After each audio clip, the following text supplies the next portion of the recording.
ఇంకో విషయం ఏంటంటే మిమ్మల్ని ఎవరన్నా మీ ముందు వచ్చి చులకనగా మాట్లాడిన వాళ్ళు ఉన్నారా? చులకన ఏం లేదు బ్రదర్, అంటే 1 year నుంచి అయితే ఏం లేదు, కానీ ఒక చిన్న చిన్న కొన్ని ఇన్సిడెంట్స్, ఒక 2 ఇన్సిడెంట్స్ జరిగింది. అంటే నేను లాస్ట్ ఇయర్ మేలో స్టార్ట్ చేసిన, ఈ మే వరకు అయితే ఏ డిస్టర్బెన్స్ లేదు.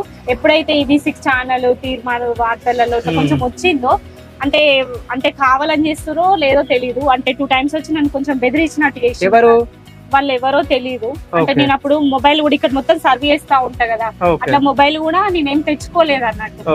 అంటే వాటర్ ఇప్పటికీ ఫ్లేవర్స్ ఇవన్నీ టచ్ చేస్తా కదా, ఇప్పుడు టచ్ అవసరం ఉండదు. మా హస్బెండ్ కూడా క్లోజింగ్ టైమ్ నాకు కొంచెం 1 year నుంచి ఏ ప్రాబ్లం లేదు కాబట్టి, ఆయన కూడా ఇక్కడ దగ్గర వాళ్ళు కొంచెం వీళ్ళు కూడా ఏమన్నారు, వాళ్ళు ఎవరో బయట వాళ్ళు అన్నట్టు వచ్చి, నువ్వు ఇది ఎందుకు పెట్టినావు, ఇది నీకు అవసరమా, ఎవరు చెప్పారు రేపు తీసేయాలి, ఇది ఉండద్దు అనుకుంటా 2 times బెదిరించారు అన్నట్టు. మీరు అడగడం జరిగిందా ఎవరు మీరు?